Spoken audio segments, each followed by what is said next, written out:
Open ocean doors. Stand by. Deploy Barracuda 01. Barracuda 01 launched. Maintain radio contact.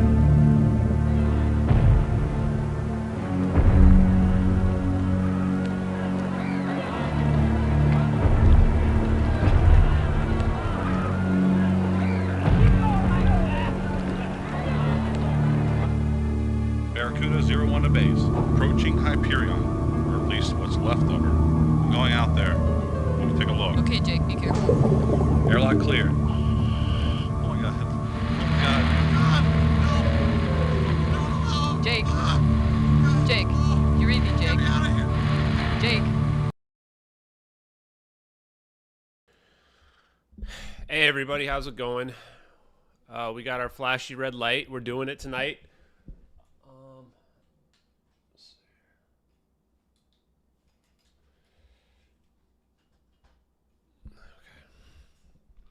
Gotta get the mood just right for tonight's live stream. Yeah, spooky intro. If you guys don't know that intro, that is XCOM Terror from the Deep.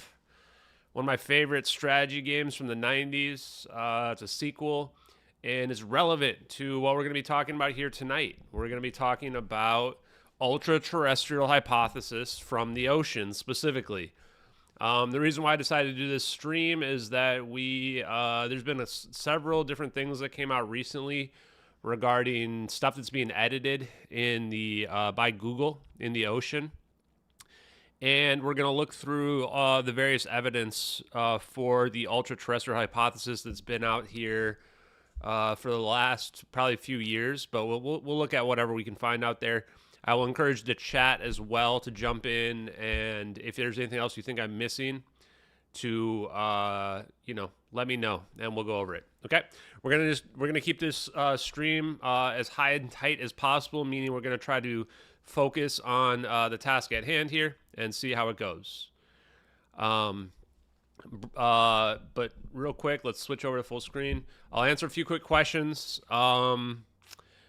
In regards to MH370, do you think there's any sound made at the time of the zap? Yeah, I think some people looked into it. We couldn't find any detections of any sounds or earthquakes or anything like that was consistent. We tried. Oh, Boston Deadhead says, I'm a huge Shadowrun fan. Yes, I'm also a huge Shadowrun fan as well. It seems to be based off of a book. I can't remember what the name of the book is, but I read a book and it was like basically the precursor to the game Shadowrun. Cheers, everybody. We're martiniing it up. I'm getting better at making martinis, if that was even possible, but it is. Also, just say a quick hi to everybody. James, PJ Mike, Billy Bruce, Sandy, Skinny Bob, BBC Verify. Boston Deadhead, welcome. JL, Braza Brian, Justin Channels, Rotary, James, Pig James, if you're out there, hello. Holiday Tracks, Sam. I think I already said hi to Sandy. Danny, what's going on? Bulldogs Gaming, my channel. Okay, and we will get more into science in the coming days. Also, I'm going to be trying to do probably be doing less streams so that I can focus on more content. And just a reminder, I do have a normal job, so this has been a lot of work. Also, if you see this shirt, it's because I did 2 podcasts today, so you're going to probably see that shirt several times. And one second.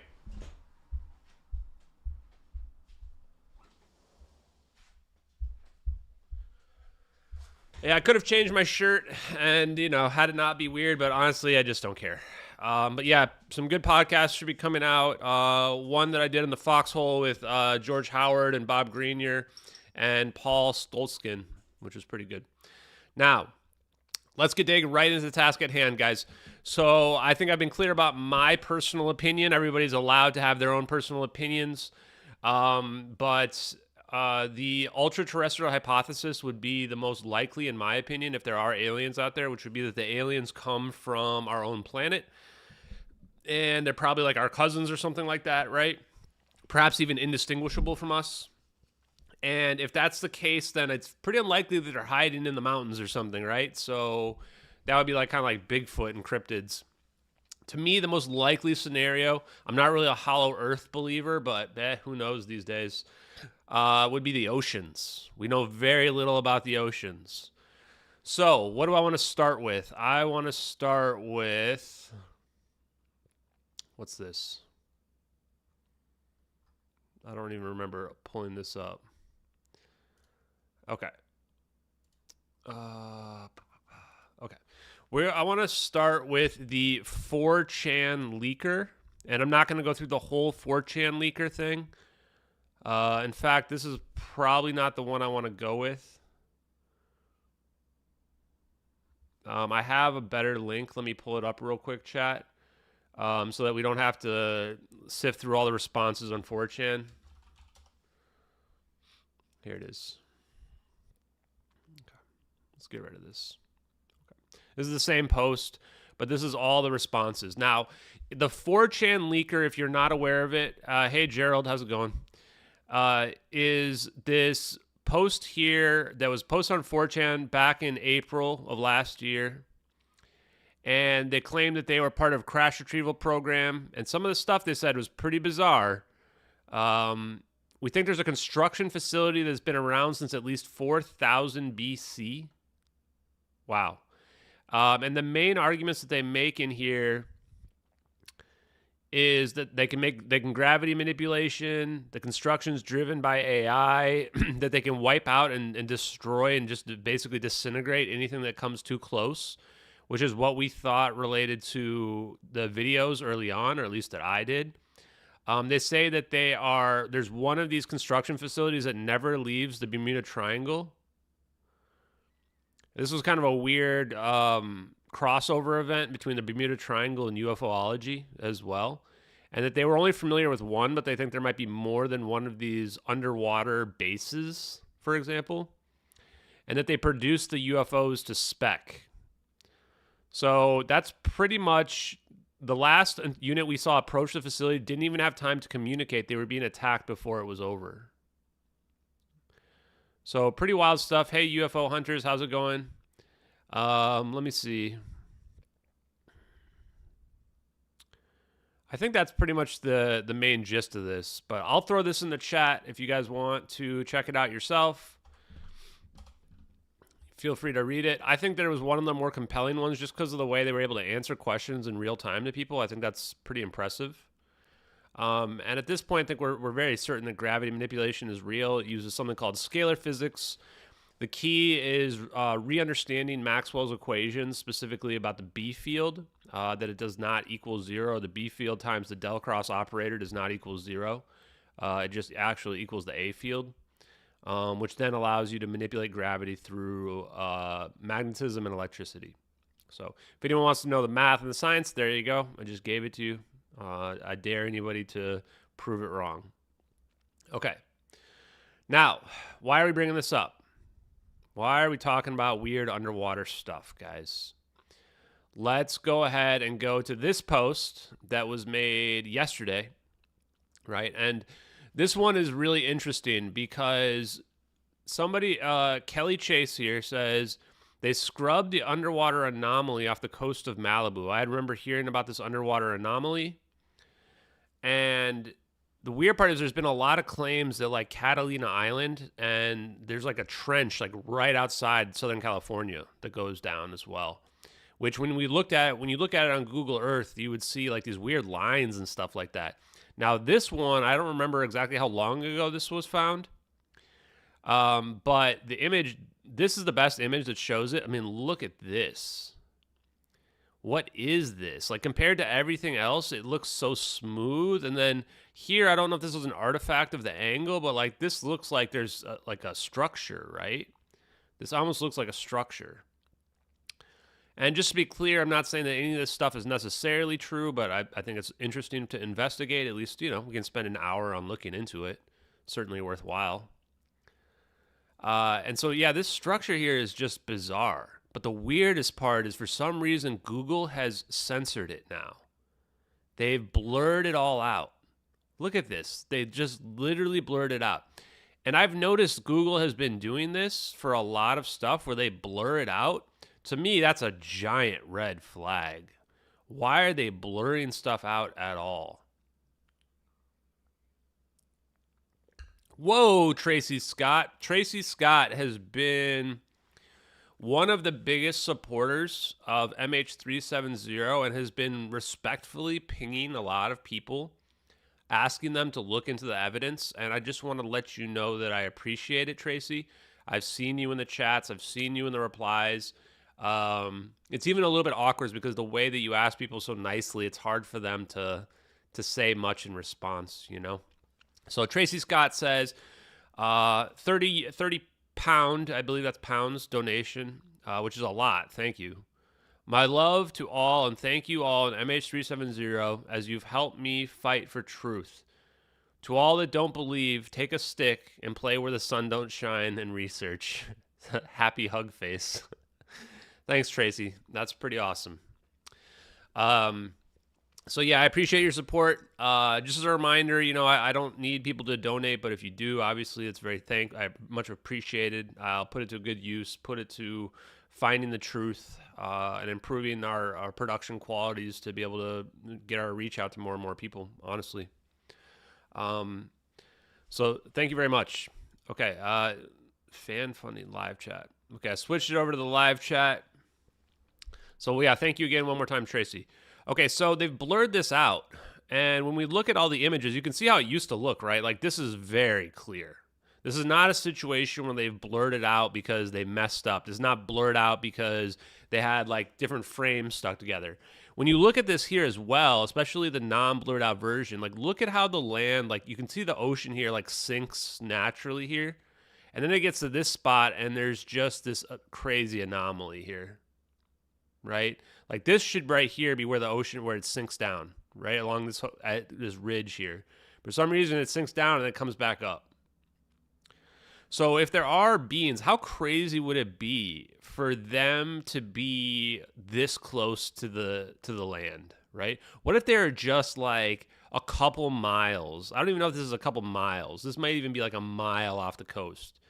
And the thing is, the water levels here, if you look into it, and I actually dug deep into this, like, before any of this stuff happened, the water levels, like, it just sinks. Like, once you get off the coast, like, it goes just straight down, especially off Southern California. So Malibu, if you're not familiar, this is north of Los Angeles here. The Thousand Oaks here, all this stuff is like, I think this is the valley, they call it. Once you get up past Los Angeles and Santa Monica, you go through the mountains here, and then you get to the valley.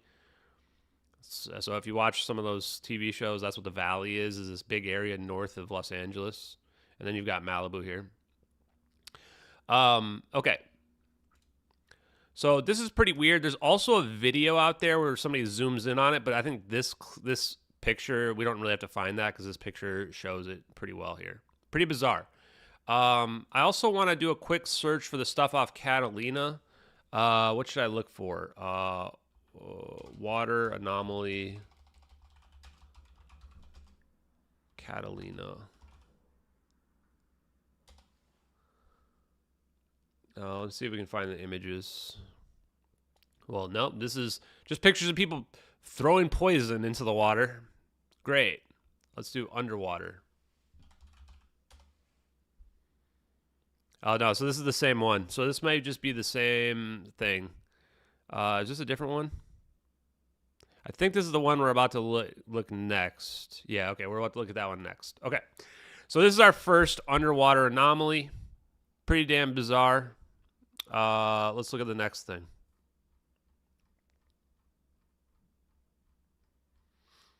Okay, now this is one too that, man, guys, earlier today I searched for like 45 minutes trying to find this. And I thought I had seen it on Reddit, but I couldn't find it. And then I did find it, and it just led me back to a news article that was like 7 years old. So instead, I just decided to retweet Think Tank because, we've made amends. We follow each other now, so whatever. He posts a lot of UFO stuff, and some of it's pretty good. I think he's one of the better UFO picture, video person out there, right? He does a modicum, at least, of vetting of stuff that he's going to post or not post. And we're all on the same side. So, and what he found is the one from 2017 has also been blurred. And I went and double checked this myself because I couldn't actually believe it that this has been blurred as well. Because I remember seeing this in 2017 and I was like, okay, I'm going to plug this in. So I plugged it into Google Maps. You guys can do it right now and you'll see the same blurred image. It's all of a sudden blurry. Look at how high definition it was before. I even plugged it into Google Earth Pro and I couldn't find it in Google Earth Pro either. Now, I'm not sure what's wrong with the Google Earth Pro thing, but yeah, here we go. So this comes from, this is weird because I thought this came from this Secure Team 10 people, but whatever, it comes from YouTube, 2017. And there's this almost hamburger shaped thing right now here. Now, this is interesting because of the 4chan leak. And also you see it almost looks like a track right here that this thing is in, right? Like this giant track going left to right. And a little bit diagonally. And the 4chan leak talks about these underwater bases that theoretically would have to be big, right? Now, to put a damper on it, you can see that there's other anomalies out there like these over here as well. So I think you could argue that maybe it's somewhat normal, right? I mean, there are other things like this. The weird part about it is this windy path that you see, right? Where it kind of blurs a little bit right here, but you can imagine this windy path kind of comes up here as well, right? Where you could almost argue this thing is like moving along the water. Because this windy path seems very unnatural. Like, what's causing this unless this is some kind of fault line? Like, this is the middle of the ocean, right? And to show you guys where this is... crap. Did I get rid of it? We'd have to dig around for it. Maybe, let's see. Crap, I don't have the link anymore either. I was going to try to put the coordinates in to show you guys where it is, but it's somewhere in the Pacific Ocean, I believe. Just like in the middle of the Pacific.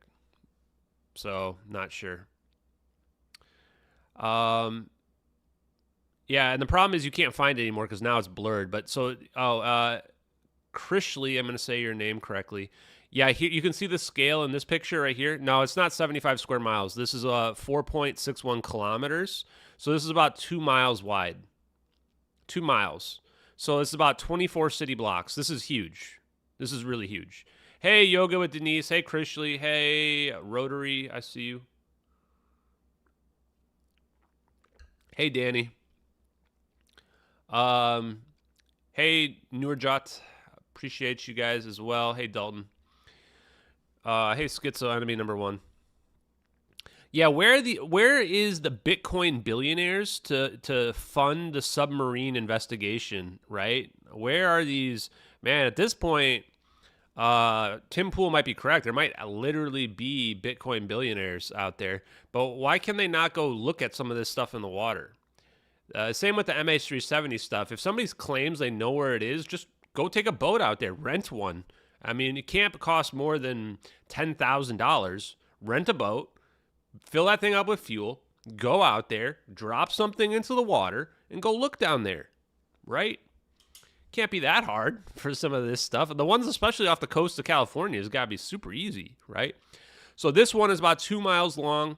The weird lines are what gets me on this one. Otherwise, I was ready not to post this because it's, we're getting kind of esoteric in some of this stuff now. But when I see weird anomalies that I don't quite understand, that's when I get a little bit interested. Don't worry, guys. There's more. the next thing I want to pull up, which I don't have it up here right now. Actually, we'll do the other thing last. What I want to do is NOAA leaker.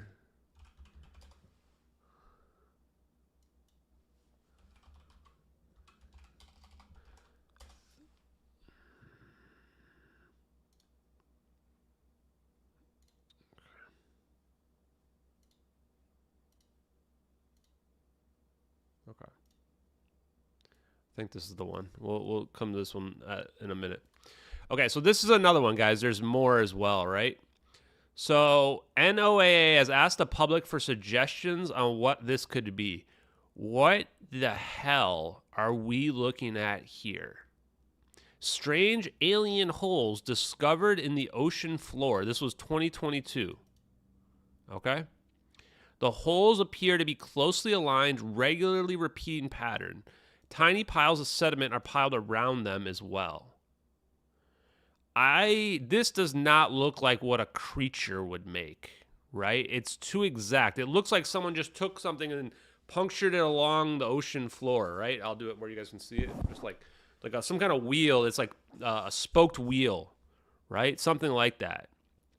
Let's read this. Explorers have discovered a series of mysterious, perfectly aligned holes punched into the seafloor roughly 1.6 miles beneath the ocean's surface, which is, 7,000 feet deep?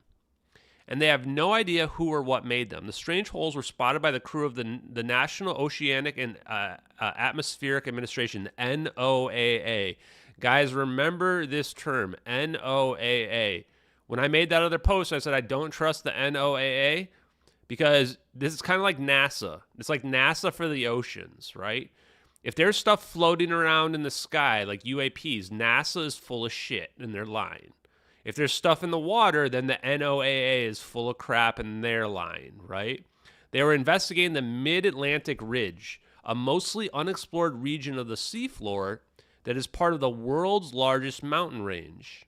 The holes form a straight line and appear at regularly repeating distances, and they are surrounded by tiny mounds of sediment.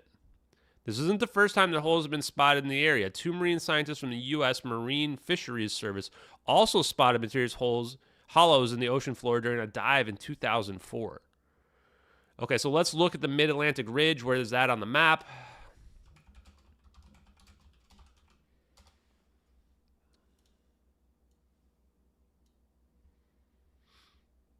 Okay, so let's just get some sense of where this is at. So this is in the middle of the frickin' ocean.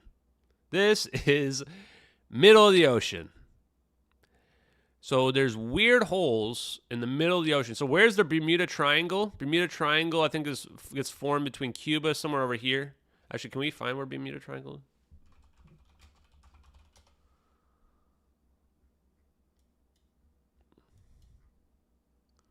I guess outside of Bermuda. Yeah, so over here, right? And they're claiming the Mid-Atlantic Ridge, which I think extends pretty far. I don't remember how far it extends. Pretty far over here, okay? So why is this relevant? So this is relevant.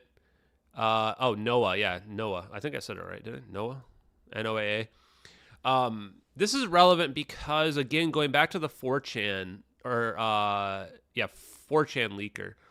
Another thing that the 4chan leaker mentioned when they were talking about their underwater bases is they mentioned that they mine for materials at the bottom of the ocean. Honestly, mining in the bottom of the ocean would make a lot more sense. First of all, you're closer to the center of the earth. And the thing about heavy metals is they sink. So the heavier metals are going to sink towards the center of the earth, right? Of course, they don't all sink to the center of earth. But this would make sense then in terms of if you're looking for rare earth metals like gold and stuff like that, and we have no idea, or no way, humans have no way to mine like that, right? But if you have some kind of underwater submersible technology, mining technology, it could make sense. When I look at this, the first thing that comes to mind looking at this pattern here is somebody is testing the ground for materials. I don't know why that's what I think, but that's the first thing that comes to my mind. I don't know about you guys. The ocean is rich in gold. Is that true? Because I was just guessing. Honestly, we're going to look that up right now. If the ocean's rich in gold, then this is all starting to get super weird. Let's take a look. These olives I got are terrible. That's why you guys don't buy olives from Target.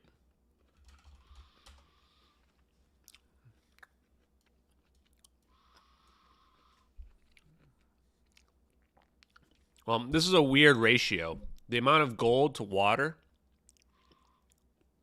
There's undissolved gold in the seafloor. The ocean is deep, meaning mining the gold deposits are a mile or two underwater. So, yeah. Apparently. Well, National Ocean Service. Well, that doesn't tell us anything.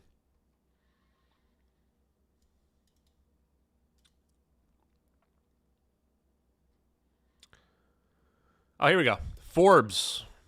Here we go, guys. $771 trillion worth of gold lies hidden in the ocean. Good luck getting it.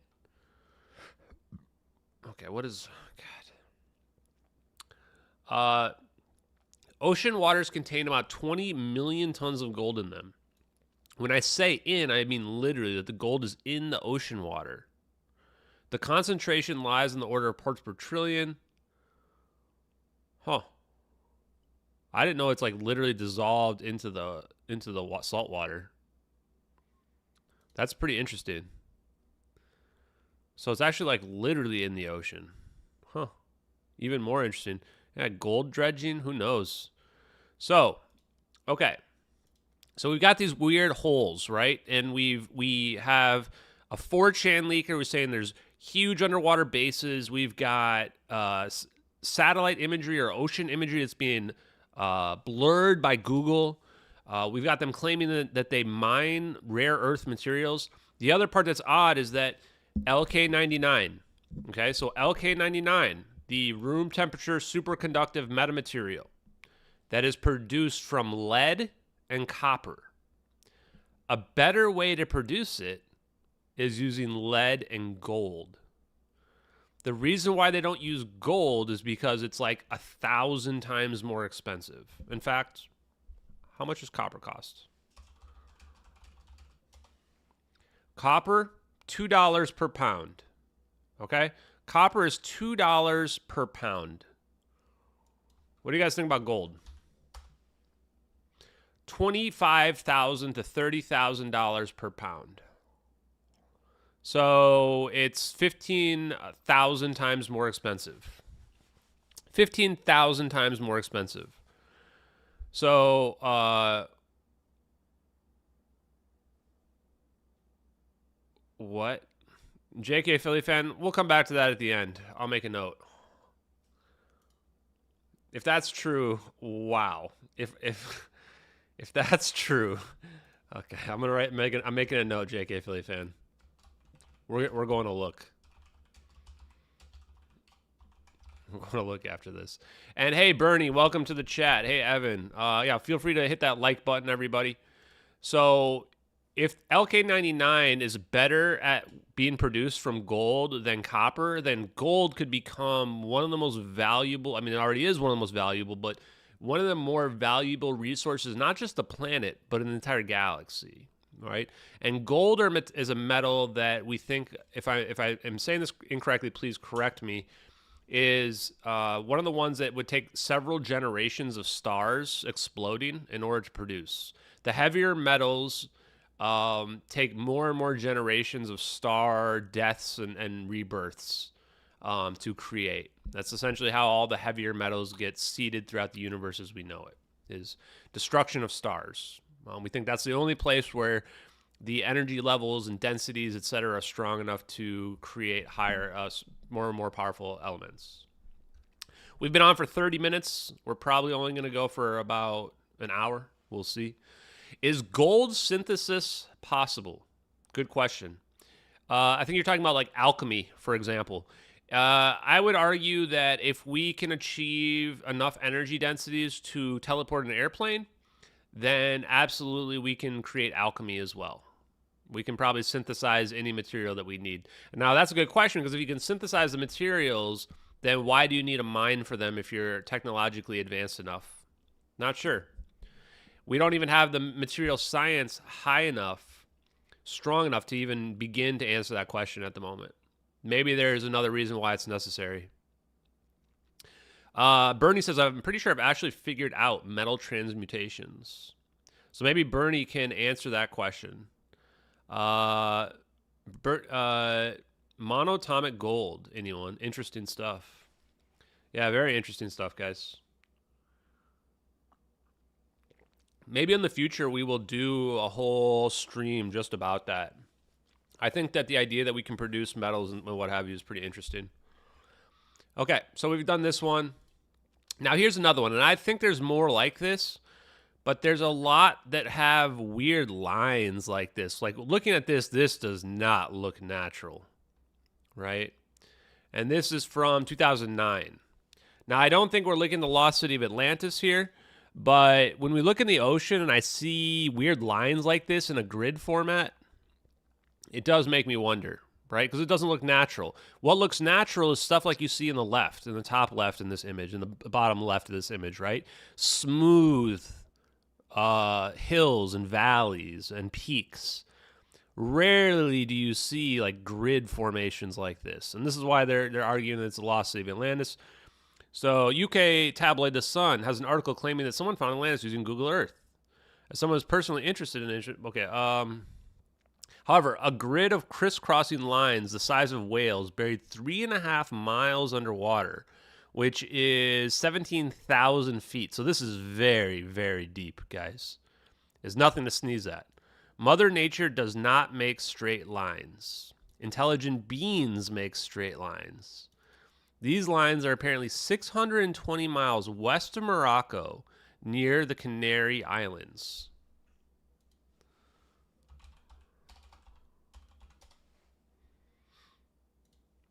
So 620 miles west of Morocco. Oh, I think I remember looking at this too. So these are out here somewhere as well. These are the Canary Islands.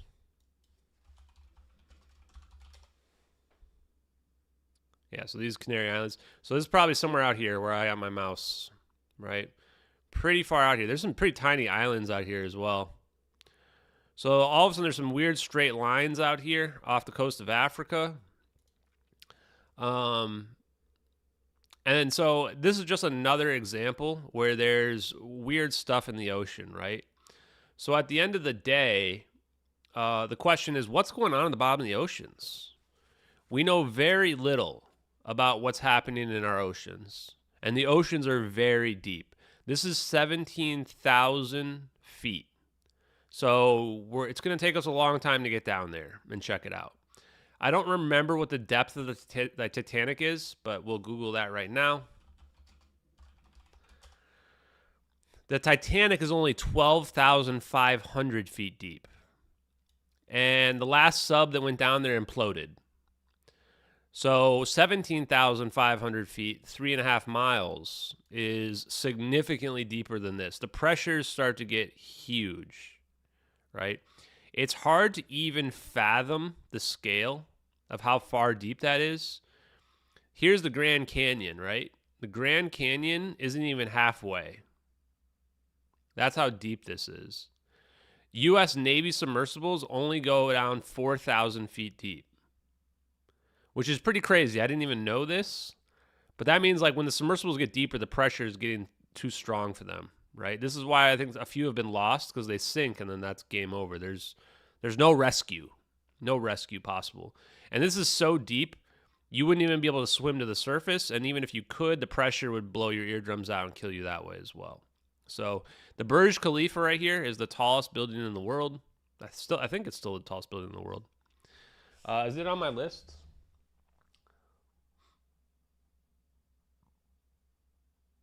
No, it was produced after my picture here. Yeah. Because this middle one here is the Sears Tower. Yeah. So yeah, the Burj Khalifa was produced after that. Pretty crazy. So the ocean is extremely deep, guys. Now, let's go to the last piece here. And now, if you guys find anything else that you want me to look up or check out, let me know. I thought I saw a link from somebody here. Did I click that?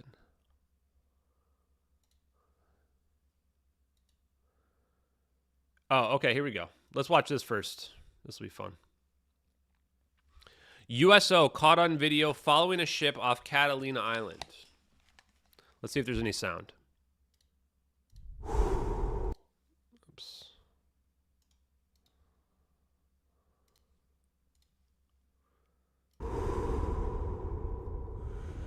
Okay, the sound's clearly not relevant. Okay. Is that a USO? Because that's above water. That's not even below water, chat.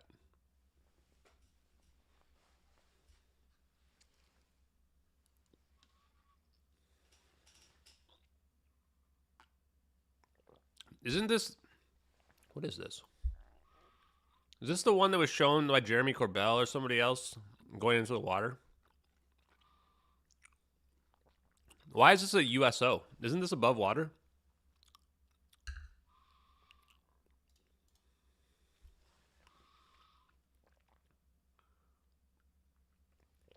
I think Everest is the biggest, is the tallest still, right? K2 is up there though.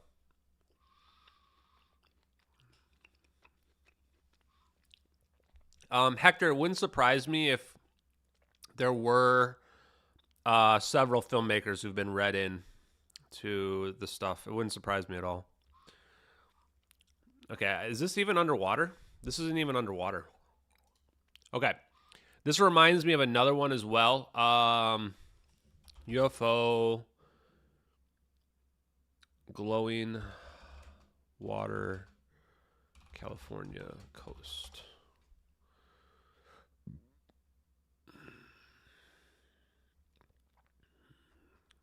There was...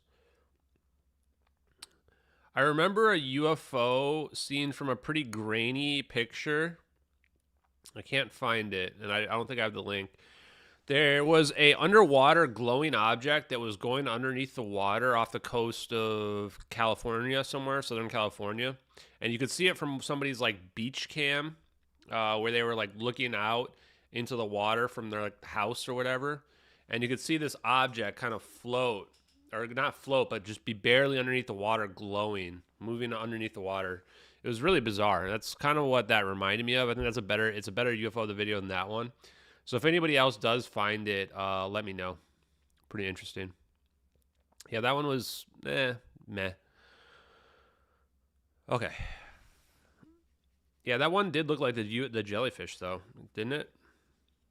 Okay. So this is another one here where I don't know if this is real or not, but it's pretty weird. This is I think the person who posted this originally deleted it. I know someone that works for the NOAA, NOAA. The disclosure rumors are 100% true, and the species in question is aquatic for discussion.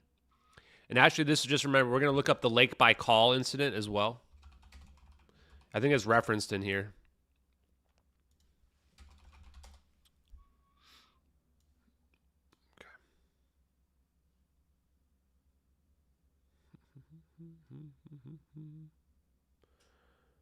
Weird. How come the link doesn't come up?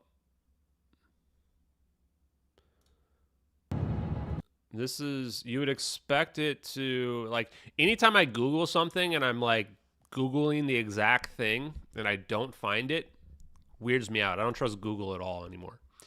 So I'm going to read this whole thing here because we got time. Please read this as a fictional work meant to stimulate discussion. In summary, it discusses an advanced aquatic species which lives in our oceans. I remember when I read this for the first time, and it freaked me out. That's real. When I first read this, I think this was a few years ago. This was like when I was early on in my awakening of thinking that UFOs were real. This is actually the thing that got me to think that the ultra-terrestrial hypothesis is the most likely one. And I'd say since then, I have only become more and more ingrained in that belief. I know someone that works for NOAA. The disclosure rumors are 100% true, and the species in question is aquatic. Now, the other thing I want to say, too, is when people say stuff like, please read this as a fictional work, I do the literal opposite. I do literally the opposite. When people are making fictional works up, they don't ever give a disclaimer. They're trying to trick you, right? The time when people say, please read this as a fictional work is when they're going, don't let this blow your mind, right? Like if I show somebody the videos, the MH370 videos now, and I go, okay, just don't take this 100% seriously. Just imagine if it were possible, right? My goal would be to not have their mind get blown, not like literally destroy their mind. So this is what worries me a little bit. When you see that disclaimer, I go, okay. I'll read it as a fictional work. The other thing, too, is that if this was classified information, then this is the situation where you are saying that because you don't want to go to prison. You don't want to go to prison for revealing classified information, right? I really should read all these with the creepy AI voice with the letter dashed, and that's a very good point. And honestly, people have found like 6 different places where that voice has been used. So it's definitely some kind of default AI voice that they used, and it's really damn good. Okay, yeah, can we not destroy people's minds? Well, guys, when you watch my channel, it's basically like the X-Files, but real. Unfortunately, I only go through the stuff that I find the most compelling. Now, I'm not this is like those typical disclaimers that people have on their Twitters, which is like, this is not an endorsement to any of this stuff. I'm just saying that in the past 6 years since I've considered UFO stuff to potentially be real, I've gone through with you guys some of the stuff that I find the most compelling.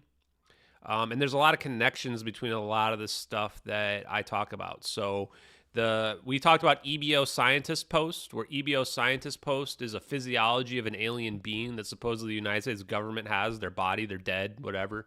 And it claims that they're like basically like manufactured organisms that have very similar DNA to we do. Creepy shit. And then that coincides a little bit with the 4chan leaker who says that these underwater bases that like it's basically like organic AI that like can operate them like creatures. If you can build UFOs to spec and you're advanced enough, you might be able to build beings to spec as well. So there's crossover in a lot of this stuff. Now, my opinion on UFOs right now is I think that UFOs are real for sure. I just don't know the nature of them. Right. I don't think we figure out, it's possible we figure out anti-gravity technology by ourselves, but Thomas Townsend Brown, the reason why Thomas Townsend Brown was interested in understanding anti-gravity, and one of the people I did the podcast with today, Paul Stoltzkin, he may look familiar to you because he was the guy that Jesse Michaels was talking to on the Thomas Townsend Brown documentary that he did. And he thinks there's advanced technology that's unknown to us as well. And Thomas Townsend Brown, if you listen to the history of him, he wanted to figure out how UFOs were able to hover, right? Just like, and he imagined it the same way you would imagine a surfer surfing on a wave, right? And I'd say that's accurate in terms of understanding how you can manipulate gravity, magnetism, etc. Okay, so did I answer? Oh, so yeah. So again, my opinion is that UFOs are real. I don't really know the exact nature of them, but if you can teleport objects faster than the speed of light, then I'd say that it becomes very possible that intelligent beings from another universe or anywhere in the universe could be visiting us. But if I had to guess, I'd say that aliens are us, or that we are aliens, or that we are cousins of aliens. I think that we are, if you look at us, look at what we're doing right now, look at how advanced the stuff we're doing compared to other animals, like my dog who's sitting down here and stuff is. Like, we are several orders of magnitude more complex than every other being we see. Even monkeys, which are probably as close and we think we've evolved from them, like we are on another level than apes and monkeys are, right? So I would argue that it seems more plausible that we came here and we've lost our history, we lost our origin story, right, onto this planet. But who knows? I'm open to anything, everybody. And I'm starting to open my mind to the time travel stuff. I've previously thought that the future humans hypothesis was stupid because I didn't think that you could go back in time. But Now I think it's less and less silly to me as I've been talking to very smart scientists and engineers who, you know, have been flirting with the idea of retrocausality and what that means. And retrocausality, if that really means the ability to change the past, right? Which would basically bring the future humans thing back into play. Again, I don't really know. I just want to figure out the answer just like you guys. End of the day, all I really care about is the technology. Whether or not we're a prison planet or we're lost aliens or aliens are interdimensional or from the oceans, it's not really going to change anything about whatever my worldview. What will really help people is getting that technology so we can have free energy. That's, I mean, just be honest with you guys. Jack from Cosmic Wonder mentioned you. Okay, well, let's finish this up. Then we'll go digging around for that. If that's Money Penny? Hey, Money Penny. Money Penny Media. It looks like we're gonna have a couple things that we're gonna have to dig into. Serious, I appreciate the kind words.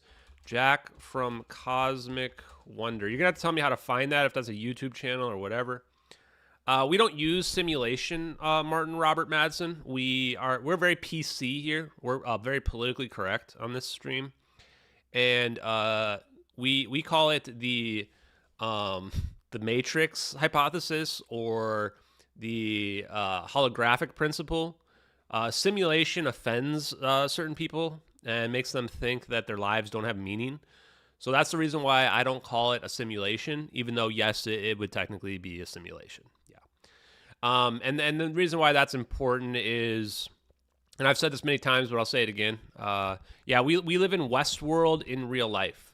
And when you watch the show Westworld, the reason why it seems to ring so true and creepy and compelling is because that's kind of what our life feels like, right? Even down to the NPCs. Feels like not everybody in the world is awake. And like half the people out there don't even have an inner monologue. Just keep that in mind. Half the people out there do not have an inner monologue. They don't have a voice that talks to them when they think. Whoa. Hey, Andrew Reed, welcome. So, yeah, it feels like we might be in like a video game. That doesn't mean you should go hurt yourself or you should check out from the game. I think that you should, if anything, I think it gives it more value, right? I've played a lot of video games in my life. The thing that hurts me the most when I play a video game is deleting my save file, right? Because it's like you built this whole thing up. You don't want to get rid of it because it has meaning. It has purpose. You did something. You built something, right? So, yeah. Look into the big unnatural caverns with the huge pillars of the coast of Malibu. Oh, we already did that, CB. That was the very first thing we did, my man. CB, please let me know if this is what you're talking about, because I did a whole post on it. It's got 75,000 views. Guys, everybody loves the weird stuff. Nobody cares about the science. 77,000 views for this? Okay. Yo, you guys, I guess the fans like it, huh? So I'm pretty sure this is the one you're talking about, CB. The pillars and the big Malibu thing. Yeah, we looked at it. Okay, while we have this... No women. Let's not get sexist, guys. Also, some of you guys need DEI training for aliens. Some of you are... Man, I did a poll the other day about aliens and what you think, what your favorite aliens are, and like 60% of the people said the Nordics. The ones that look like humans. Yeah, we got to get you guys some DEI training. You got to get more respectful towards the mantids and the Dracos and the... what are the other ones? The lizard men or whatever. The reptilians. Yeah, you guys are... Man, seriously. Okay, we're going to show Lulu. I'm not picking her up because she'll bite me. But hold on. Oh, she's already growling. Boop, boop, boop, boop. Shit.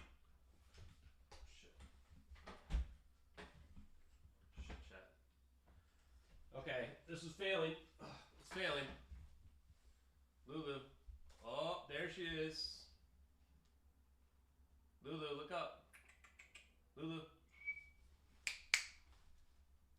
There's cutest doggus.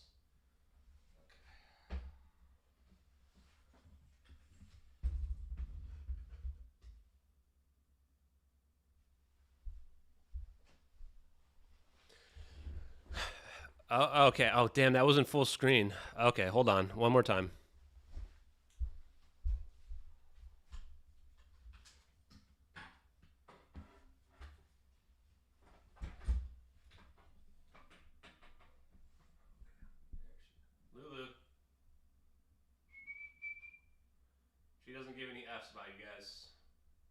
Lulu.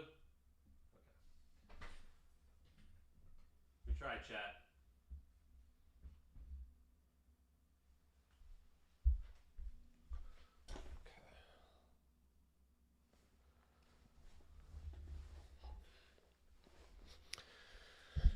Okay. We're back. Okay. That was for Krishley. Hopefully she was still watching. Yeah, Lulu does not care. Does not care. Also ignore my laundry as well in the hallway. Okay. Yeah, she's a sweet girl for sure. Oh, hold on, I gotta realign this is why I don't mess with the camera, guys. This is why I don't mess with the camera.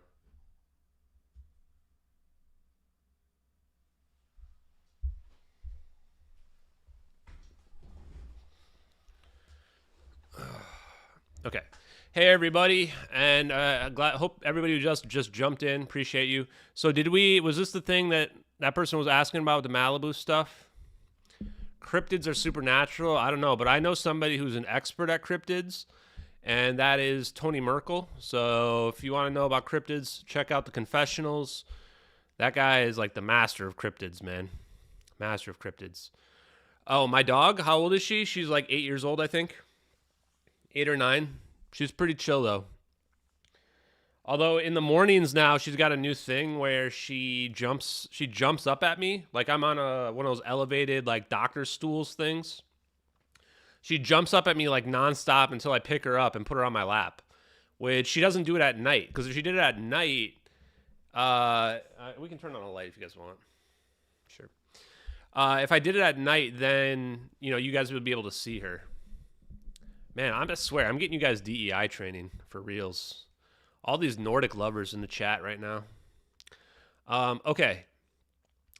Let's go back to, let's finish this bad boy off. We got sidetracked, chat. We got sidetracked. Okay. Yeah, and feel free to like the stream here as well. Let's focus back on the task at hand. No, Lulu is not part Shiba. She's supposedly a Siberian Husky. I've seen what her parents look like. I don't know if she's full-blooded or not, but I got her from a family that couldn't take care of her after they got divorced, and she had kind of a rough upbringing. She may have been abused as well, so that's part of the reason why she's so sassy and doesn't give a crap, and people have to be very careful when they handle her, because if she doesn't like you, then she'll let you know.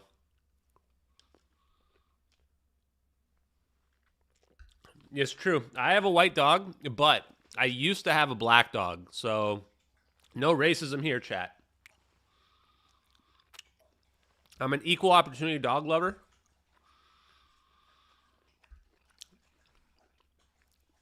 One thing I will say as well real quick is that, wait. What is it? Oh, that's Lulu's a she, but what was I going to say? Yeah, boy dogs are way different than girl dogs. My goodness. Boy dogs, like, my last dog was a boy lab pit bull mix, and he was a big, chonky boy. I mean, he was 85 pounds, and I still miss him, but he was the greatest dog ever. He would do anything I say. I didn't even need to have a leash on him. He would just listen to me, even outside, anywhere, even if there was other dogs around. As long as there were no cats, he hated cats. He just like lost his mind if he saw a cat. But anything else he was chill with. Nicest dog ever. And Lulu is like the exact opposite. Like, she is super high maintenance, freaks out, doesn't listen to me, can't have her off the leash. She doesn't care about cats, weirdly, but she hates turkeys, ducks, rabbits, and she hates squirrels the most. Like, she just loses her mind if she sees a squirrel. I swear, female dogs are just, it's night and day. If you want to get a chill dog, you get a boy. If you want to have a high maintenance, get a female dog. Okay. But yes, dogs are great. Okay, now that we've talked about that, let's go back to the task at hand. So this was the post that creeped me out about the idea that ultra-terrestrial aliens or whatever might come from the water. And before I read it, the other part that was weird is this idea that there's a lot of UFO sightings over the water, Like a lot of them. It feels like the vast majority are. Now, of course, there's some over land as well, but a huge percentage seem to be water-based. The Tic Tac, the Gimbal, I think the Go Fast, I think all three were over water. A lot of them are close to the coasts as well. Now, my new theory is that a lot of these are probably human-made because we've figured out anti-gravity like decades ago, potentially, and we are improving our anti-gravity ships, and now maybe even China and Russia can make them, right? The MH370 situation was 10 years ago. If Russia and China saw those videos 10 years ago, they've had enough time where they could be making their own anti-gravity craft, even if they didn't know about it at all back then. And they probably did. Okay, so let's check this out. So this person claims that the rumors are true, that the aliens are an aquatic species. I don't expect anybody to believe me, and that's fine. I know a lot of BS posts get posted here for shits and giggles. I'm just sharing a story from a few weeks ago. I feel that it is relevant due to all the disclosure talk. I have a college friend that landed a job working for the NOAA in a pretty high capacity. I won't say more than to protect their privacy. Around the holidays, me and said friend were catching up, and they shifted the topic to aliens. This friend is very level-headed, and we usually don't talk about stuff like that. It's mostly family talk and work. They asked if I believe in aliens, to which I replied that I'd like to, but we simply don't have enough evidence.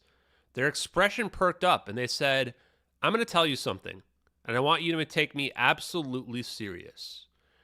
Guys, you know what's weird about this is that this is so similar to what the General Joseph Dunford source asked me. You remember the story where I told you guys about General Joseph F. Dunford, and the leaker, the source came to me, and they said, well, I want to tell you something, but first I want to ask you, do you think the videos are real? Right? This has the same ring to it, right? Where that's a weird thing to add into your story if your story is fake, right? Now, maybe you're trying to upsell it, maybe, right? But those are the kinds of things where people ask you that, and you're like, okay, what are you going to drop on me, right? Okay, so, where is this going, I thought? They never seemed so intense in a conversation before, so I braced for some kind of huge personal reveal or something. But they started talking about the Russian submarine incident that happened not too long ago, where supposedly a fire broke out on board a nuclear-powered Russian sub and killed everyone on board. They said that this was a cover story that Putin came up with for what really happened. The sub was apparently investigating an underwater base that is controlled by non-human entities. They got too close, and the sub was destroyed by these beings. My friend went on to detail how most of the world's governments are aware of their presence, yet keep it undisclosed because of the ramifications to society it may have. Also, because we can't do anything to stop or forcefully reveal them. Okay, this is where I start to get real creeped out. Because this predates the 4chan leaker, and the 4chan leaker was basically saying the same thing, right? 4chan leaker was saying, yeah, we've got underwater bases, or the aliens got underwater bases or whatever, and they can annihilate anything that comes close. And this person is basically telling a similar story. We got too close, and we got wiped out, right? And here's the other creepy thing. I didn't even make this connection until just now, but if we go back to the MH370 case, what we've been disclosing for the last 6 months, we believe now that China knows, and Russia probably knows too. They know that the United States teleported the plane, or zapped the plane, or if you believe that aliens did it, non-human intelligence, that they zapped the plane, right? And then the people ask, well, if Russia and China know that the United States government took the plane, why don't they say anything? Why don't they tell the whole world? Because that's not how it really works. Because if they were to say anything, nobody would believe them, right? This is why disclosure is so hard. Because the governments know, right? We keep thinking that the governments don't know, or the governments would tell people, or they would tell on one another. They don't. Because it's a big covert game of who can figure out the technology first. Because whoever figures out the technology first controls this planet, right? Or worse yet, maybe we don't even control this planet. Maybe some other higher intelligence controls this planet, either from the water, from outer space, or somewhere else. The ultra-terrestrial hypothesis, right? Maybe we're their cousins. Maybe they've had technology that's thousands of years more advanced than even us figuring out anti-gravity. The one thing that freaks me out, actually, there's a lot of things that freak me out. One thing Dave Rossi said on one of the podcasts, I don't remember which one, but they were asked about the shape. And he said, sphere is the most simple shape, right? A sphere is the easiest shape to get to float. And that's why when you look at the objects that are out there and we look at the spheres, those are the ones that I think that are ours. The shapes like a pyramid or a cube, stuff like that, those are more difficult. So you can imagine that if these other shapes, or even maybe a saucer, right? Maybe those are the ones that are, non-human intelligence versus maybe a triangle like a TR-3B. Maybe that's also a simple shape, right? Pretty weird. Have I ever seen the former Russian president Dmitry Medvedev's statement on alien life? No, I have not, but I'm going to write that down. We'll add it to my list to look after here in a second. You guys have got some good stuff to check out. Okay. So this is part of the stuff too where this is where I'm kind of breaking my own rule, where I say we can't connect everything. But when we investigate something and then we find similarities to other stuff that's out there, it makes it pretty hard to not say, maybe there's a tinge of truth to that. And I also caution people not to take everything to be true. Maybe there's bits and pieces of individual stories that are true. Not sure. Yeah, the craft balancing software could be AGI, which is artificial general intelligence, right? That's why we looked into the quantum computers thing. The quantum computers thing is mind-blowing, man. There's something there. I'm 100% sure.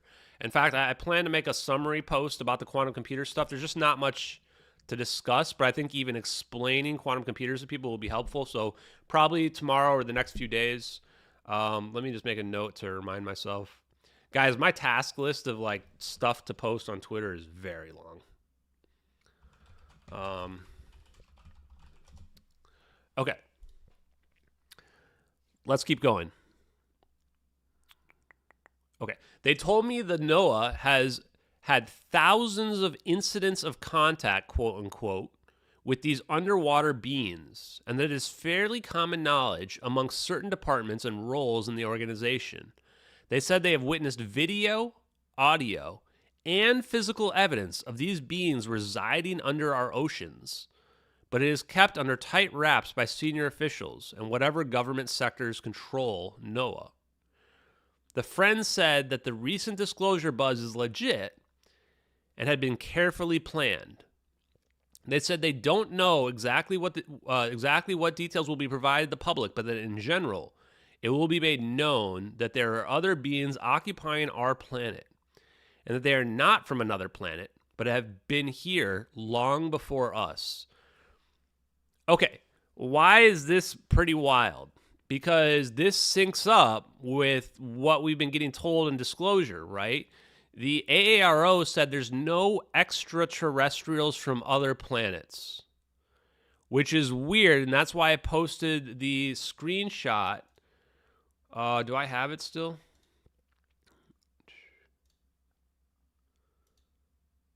Let me see if I have it. I don't have it. But of all the different possibilities, even if you rule out the entire column of extraterrestrials, there's still like 3 different columns of ultra-terrestrials which are possible. If there was no abnormal UFOs or anti-gravity happening on this planet, why would AARO be super specific related to extraterrestrials from another planet? Seems very bizarre wording to me in general, right? And this, when I read this for the first time, I thought, the ultra-terrestrial thing makes more sense than what I would have thought before reading this, right?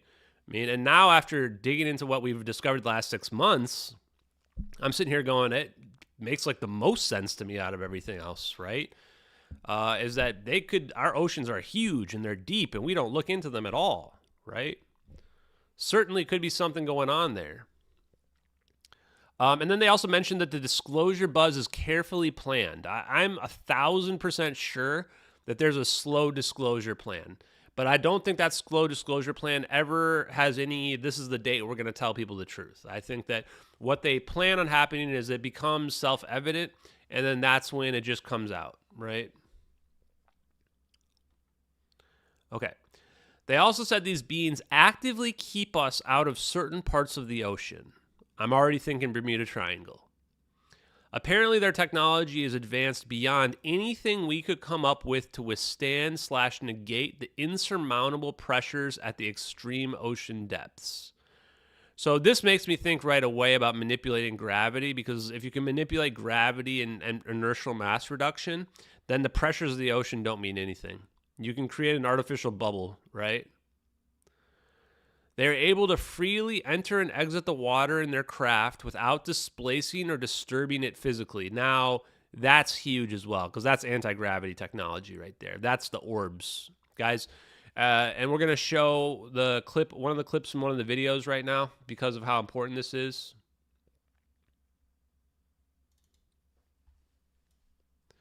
Guys, look at where this orb comes out of right there. It comes out of the water. And it's coming out at super high speed right here. Look at this. Comes right out of the water. Right out of the water there, out of nowhere. It's just, there's nothing even there unless this is some kind of craft here. But you can see up here, like right where my mouse is right here. Oops. Appears right here. Orb comes straight out of the water and shoots up through the cloud, or past the cloud, like right past the cloud. I wish it went right through this cloud. Imagine if this orb went right through that middle of that cloud. These videos would be impossible to fake, right? I mean, they already are pretty difficult, but we need more stuff going through the clouds in these videos. That to me right there, I mean, so this is, and this was, when did this come out? This was 3 years ago. I mean, to me, the timing of this stuff coming out is very difficult to rationalize, where we don't even people in UFO community couldn't accept the orbs that we see defying gravity. But this explains, like in the zeitgeist, we have this transmedium craft. Even I forget the Agadir, is that how you pronounce the name of the city? The one where it goes in the water and comes back out and doesn't even slow down. It's pretty wild.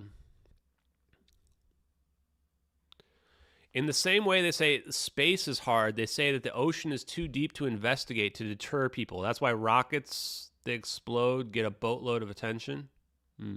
Maybe. Okay, let's finish this off. Okay.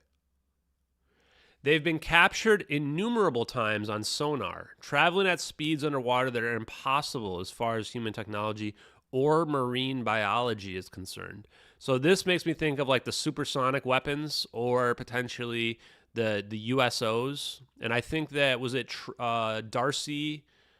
Oh boy, I'm already butchering his last name. You guys know the dude on Twitter just made a USO underwater submersible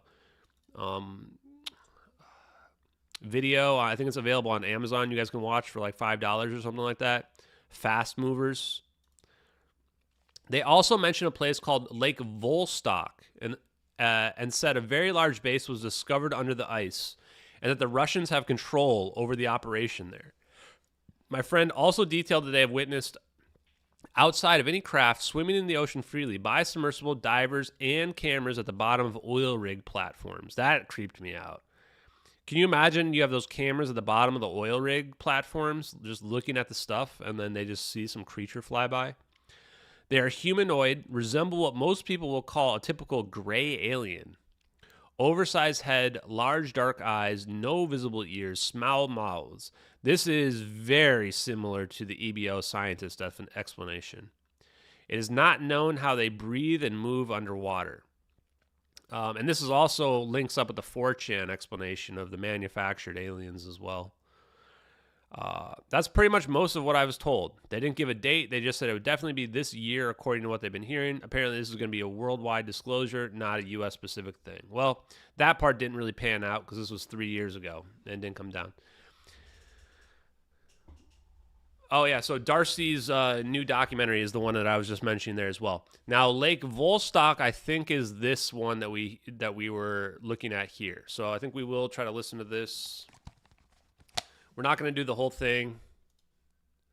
They'd ever seen or experienced before. 6 disc-shaped objects traveling in formation continue on their trajectory, gaining speed as they head directly towards the submarine. They were going at incredible speeds, but then when... Faces, and now I know who they all are from being in the UFO community. What they've come to even though none of them will talk to me. call the swimmers of Lake Baikal. What were these creatures? Look at this. Why did So these guys broke through the ice, and then they supposedly find these crazy creatures. So the story goes that Russia's hiding this stuff. And this is just more evidence that there's some potential underwater creatures or whatever. Yeah, Nick Pope and Richard Dolan. Yeah, these guys have apparently been in the UFO game a long time. I'm a noob. I'm a noob on the scene, guys. What was that other one that called? I think Lake Volstock is the same as Lake Baikal. I could be wrong.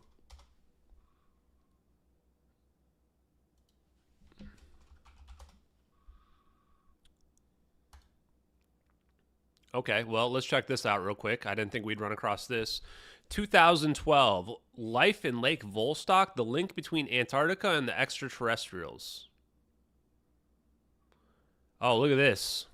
So I think this is what they're talking about, right? Oh yeah, this is one where they core down, and they think that there might be like some kind of underwater liquid water depth down here. This is about 2,500 feet or more. So not super deep, but pretty deep.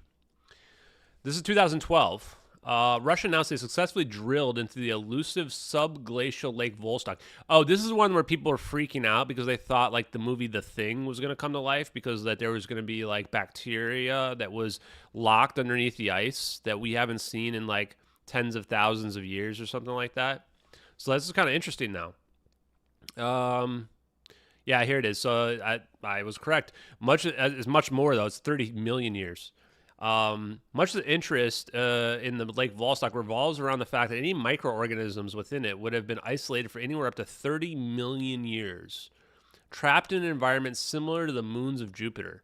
You already are creeping me out a little bit. When you start talking about the moons of Jupiter, it does definitely make me start thinking about stuff like Europa, as well as any other like ocean worlds that might be out there. So what does a subglacial lake in Antarctica have in common with the alien moons of Jupiter? And what's the significance of Lake Volstock exploration when we consider the search for extraterrestrial life? Every time astronomers look at Jupiter with different instruments, they seem to discover a couple more moons. When I was a child, I learned there were 16 moons. Now there's 66, and I'm only 28, and this was 12 years ago. But it's the 4 largest moons that attracted the most attention. I think that's Titan, Europa, Enceladus, and one more. Oh no, I was off. Io, Europa, Callisto, and Ganymede are the ones that they're talking about. But Europa, honestly, this could be a whole different deep dive into Europa, chat. Europa has definitely got life going on it. Okay, like I forgot. And is this one Io? No, this one's Europa. Guys, these brown lines are potentially indications of life underneath the ocean. Because it's, I think the answer, I can't remember the explanation. I think it's spewing out like sediment from these glacial like lines that are like basically like huge canyons. Now let's see. This was detected because the salts in the ocean caused a change in the magnetic field of Jupiter as the icy moon moved through the field discovery. And so this is how they were able to find out there's a huge ocean underneath the planet that might be mineral rich, right? And mineral rich would be necessary for life. Some scientists were concerned that the liquid being used to stop the borehole from freezing over, a mixture of kerosene and other hydrocarbons, would leak and contaminate the lake. The Russian scientists refuted the claim, and blah, blah, blah. Discovering life in Lake Volstock would be a major significant discovery. For any start, organisms that lived in the lake would have been trapped for millions of years. any microorganisms could be an unknown form of life and an excellent candidate for life on Europa. So this is the idea that whatever we find under there that's been, locked away could be similar to what we would find on one of the moons of Jupiter. So this is just more evidence. I want to see if there's a follow-up. There is life in Lake Vostok. Thousands of specimens have been found in samples. Unknown, unspecified microorganisms. There are likely many other larger species yet to be discovered. There you go. That's from 2022. Let's just click on this real quick as well. Heaven on Europa. It doesn't sound like heaven to me. I don't want to live in an icy, frozen ocean myself, but you guys are free if you want to go move there for sure. Okay. So, quick recap. What did we discover? Oh, and is this the same video? Imagine, what is this the same video we just watched? It is. It is the exact same video. We independently found that video. What did we discover here? So, we've got Google is blurring out pictures of structures under the water for who knows what reason. I mean, this is clearly them blurring it out. This isn't, the pictures didn't all of a sudden get fuzzy. They're just literally blurring it out. Which to me is inexplicable. And then we've got another example of it happening that was just found as well, like today, where somebody went and searched for this other one, where you could used to see this stuff here, and now all of a sudden it's just blurred again for no reason. Like, what? Right? So they're blurring stuff out. We've got potential life underneath oceans on other planets that we don't know. We don't know anything about our own oceans that are out there. We've got NOAA leakers from the NOAA saying that there's alien life in the water and they've been getting seen, what have you. We've got USOs, fast movers underwater that seem to be transmedium as well. UFOs that are transmedium, moving from water to the sky, that are not being impacted by the force of friction. Or anything that we can understand. So to me, this is strong evidence that if there is life on this planet that's not human, that it would be coming from the waters. And also someone mentioned octopuses. I would argue octopuses are almost aliens. They're so different from us, such a different form of life. Imagine if our planet was filled with multiple different species that they didn't originate here. How would we even know, right? I think we're a big melting pot, right? What if our planet has just been seeded by different types of aliens and we don't even call them aliens because now this is our home, right? Pretty wild stuff, guys. Okay, let's take a look. The Abyss. I'm gonna have to watch The Abyss. I know about it, but I haven't seen it. But yeah, The Abyss would be very similar to the idea of the Lake Baikal thing. Dragon Ball Z was based on a true story, chat. Rest in peace, the creator of that. He passed away. Check out Underwater Area 51. I don't know. Okay, so let's go take a look at some of the other stuff, guys. I think that summarizes everything on the findings related to the ultra-terrestrial hypothesis and the underwater sea hypothesis. Pretty interesting stuff. Oh, somebody asked, is this the next investigation? No. I'm just doing whatever I find is interesting until the next big thing comes along. If the next big thing will even come along, I don't know. I am planning on posting probably tomorrow like a debrief post. What did I call it? Or a housekeeping post. That there are a couple podcasts where people are still asking about MH370 stuff. I'm not turning them down. But I am trying to do less and less because I want to have a normal life and focus on other stuff and try to learn about the science and not have this stuff take so much of my time up. But I am happy to talk about the MH370 stuff if people want to know. And there's a couple big ones potentially that are still going to happen. But let's not get our hopes up on some of the stuff that's out there. And, but yeah, and I only probably will be posting, like if there's news articles that come up related to MH370, I'll probably post that. There's actually one that I'm going to post, I think tomorrow, where Victor Ilanello, you guys know him from Twitter, as well as Mike Exner, we know him from Twitter as well. They're both quoted in it saying that like, oh, now they know where the plane really crashed. It was in this little trench, like where we looked, but we just somehow barely missed it. And I'm just going to put those guys on blast. I'm gonna put them on blast, man. And this kind of leads into the next thing, which is I feel a feeling that the Ross Coulthart thing is gonna quote some of those guys. Where if he starts quoting them, but he doesn't reach out to me for any kind of statement or comments, I'm gonna put them all on blast, 100%. Because at this point, like, we know as much about the plane going missing, or maybe even more than those guys do, right? And I'm not to say that we've researched it longer than them, but we researched way harder, right? They're just individuals. We had the power of an entire Discord of like 100 people, and that was back when it was very small. Now we're at like 300 or so. And we've dug into everything about the case. Like, it's just incredible how much stuff that I have in my head related to MH370. Not just the videos, but just everything. Oh, now we're talking. Thank you, Amanda. Oh, yeah, this one is real weird. This is real weird. I remember this. Thank you for finding this. Oh, God, that's weird. What is that? Is that a creature? I mean, what even is that? The person's watching this at the bottom of the ocean, right? And they're just like, what's this? They're like, can somebody just tell me what this is? Well, I'm never going in the ocean again, chat. I'm never going in the ocean again. Guys, if people want to know, like, I'm afraid of flying. I'm actually more afraid of the ocean than I am of flying. I do not like the ocean.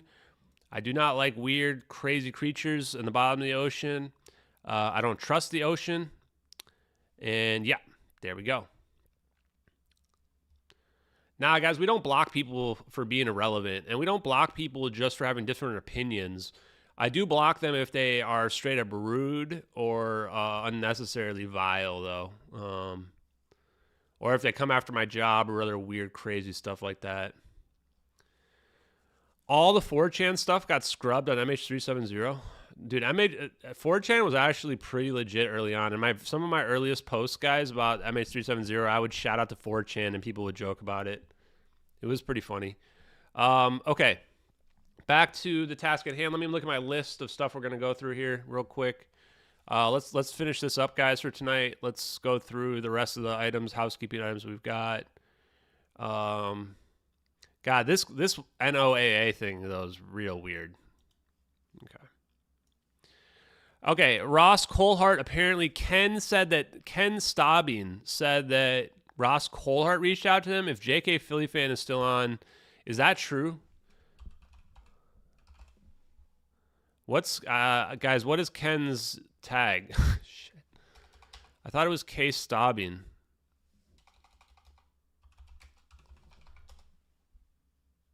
There he is. Okay. Oh, Stabbin. I was so close. And there's an A-U, Stabbin. Okay. So for those who don't know, Ken Stabbin has a very similar theory to us, actually. He just thinks that, and the thing I like about Ken is that he uses all the evidence too, right? So he doesn't just discount witnesses that he doesn't like, right? He looks at all the evidence. But he believes that that there was another second plane that is how they spoof the Inmarsat pings. I think the answer is just simpler than that. I guess we could follow Ken. The answer is just simpler than that. The answer is that they just fake the Inmarsat pings. You don't need to have a second plane. It's too complicated. All the SATCOMs are hackable. All of them are. They all have 0.0-day exploits. So they could have just changed like one number around and it's going to make the plane look like it went in a completely different direction. All right. So that's where we differ. And so he thinks the videos are real, but that they edited in the zap, the portal effect, whatever you want to call it. Oh, JK Philly fan found the link. Although I'm guessing I'm going to run across it. Yep, there it is. I just had a nice convo with Ross Coulthart, and am looking forward to listening to his upcoming podcast on the disappearance of MH370. If any journalist has the ability to break the story and expose the U.S. government cover-up, it's him.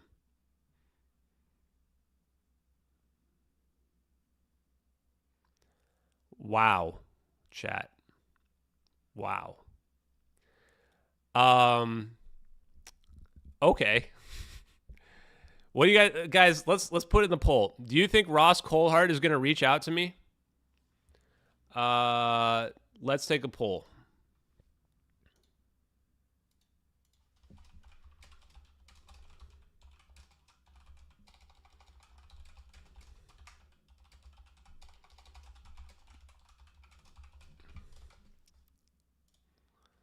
What do you guys think? Answer the poll, guys.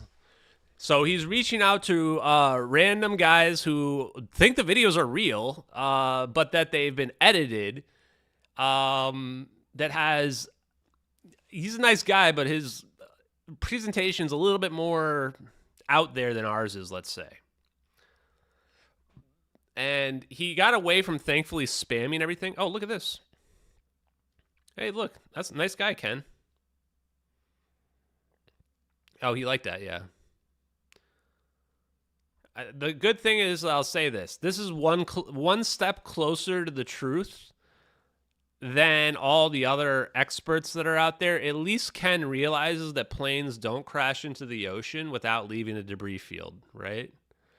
But I think it's kind of crazy that Ross Coulhart's reaching out to somebody who has 1,600 followers before he reaches out to somebody who has 80,000 followers and has done 80 podcasts over the last 4 or 5 months, right? Like, I've literally done like every podcast out there, even Alex Jones, Tim Pool, Coast to Coast AM, and there's a connection to UFOlogy as well.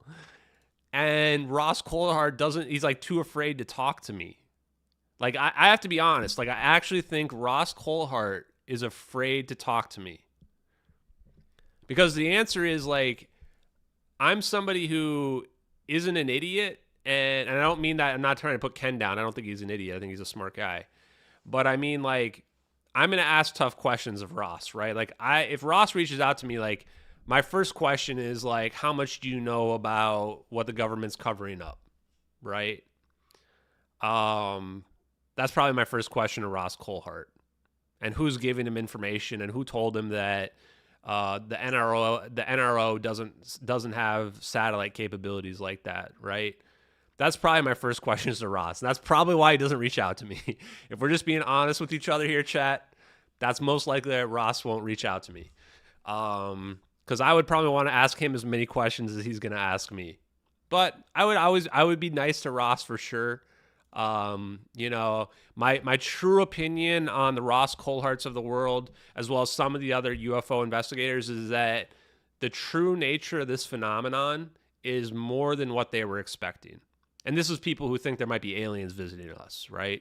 It's more than what they're expecting. The idea that we can achieve superluminal speeds and energy densities that can create super weapons that can destroy the planet, that's more than what people want. It's a lot more.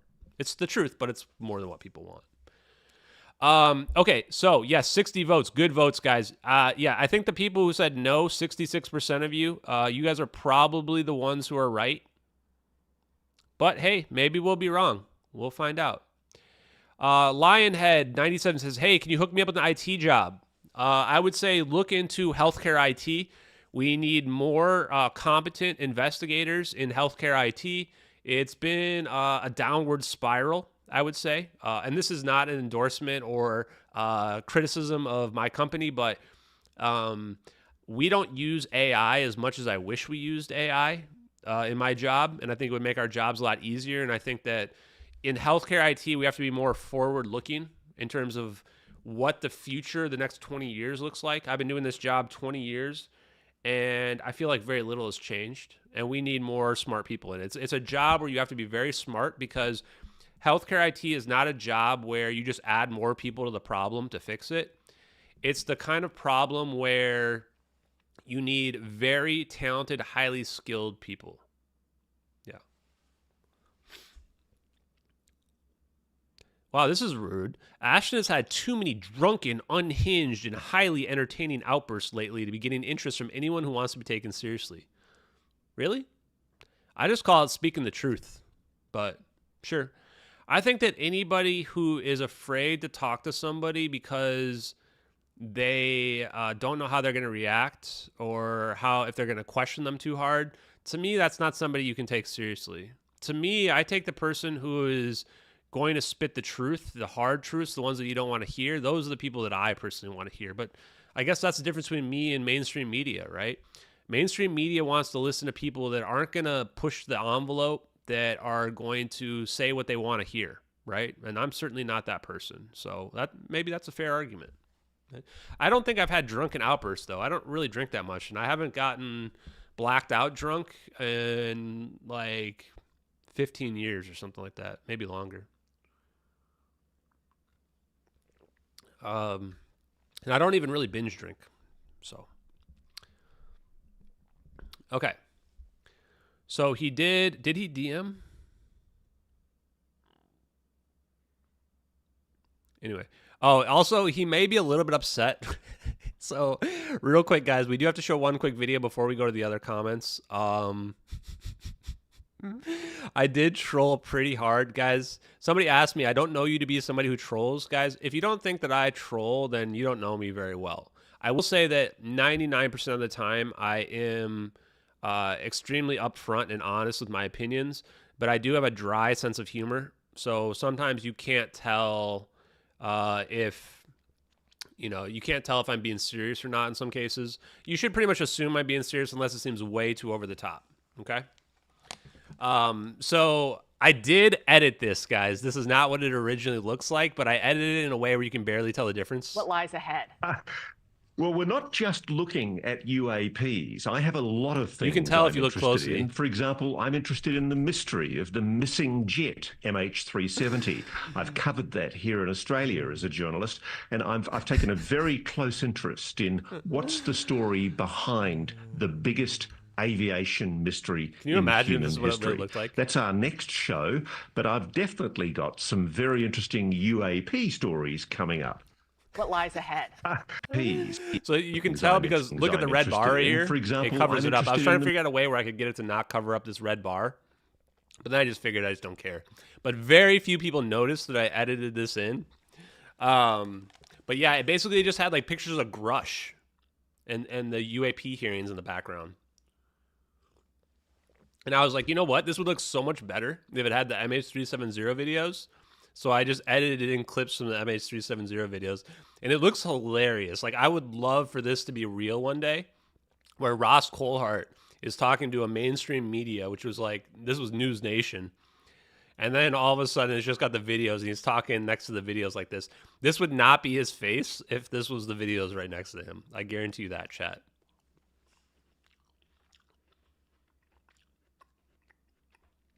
No, a lot of people believe that. They were like, whoa, they showed the videos on TV?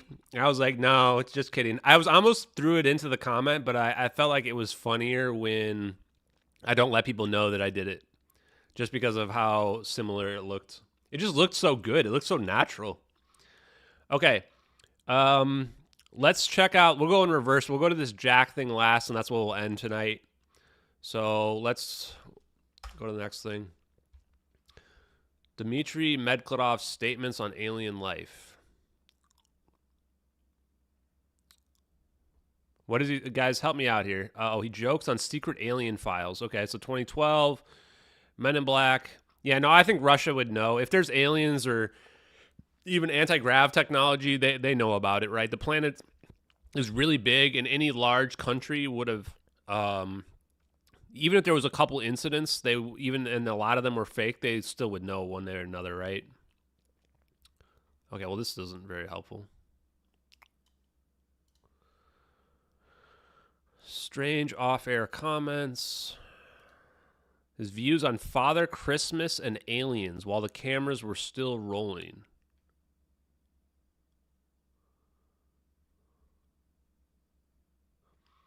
I believe in Father Frost, but not too deeply. But anyway, I'm not one of those people who are able to tell their kids that Father Frost does not exist. I assume he's talking about Santa Claus? Yeah. He went on to take a jab at Mr. Putin. Ooh, that's not a smart move. He's not President Putin. And has been for 12 years. Where's the alien comment?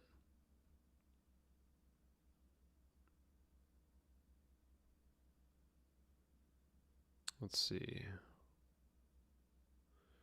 Top secret. Along with the briefcase with nuclear codes, the president of the country is given a special top secret folder. This folder is entirely in its entirety contains information about aliens who visit our planet. Along with this, you're given a report of the absolutely secret special service. What the hell's going on? that exercises control over aliens on the territory of our country. More detailed information on this topic you can get from a well-known movie called Men in Black. I will not tell you how many of them there are among us because it may cause panic. I remember this joke. I don't know if he was being serious or not. I couldn't tell. Yeah, he was talking about Men in Black. He may have just been making a joke about Men in Black. But hey, if there's a lot of aliens, if there's Nordics and reptilians and what are the other ones? The Ebens and the guys, I'm getting good. And the mantids, and then now the jellyfish monsters. Who knows, man? Richard Dottie says there's 57 species. By the way, if some of you saw the comment where somebody said they have a whistleblower and they want to let me know the information, yeah, that person's whistleblower turned out to be Richard Dottie. He was just talking about something Richard Dottie said in a space. Guys, if your whistleblower is just somebody who's in Twitter spaces like every single night, you don't need to send it to me in a DM. You can just literally post the information on Twitter. So far, of all the people that have wanted to send me secret information, none of it's ever ended up being legit. So far. Maybe it'll change one day. Okay. Also, there's one more thing I'm going to mention here, too. This will come out in the when the Foxhole podcast comes out. We'll go to that next after the underwater movie. Let's check that one out.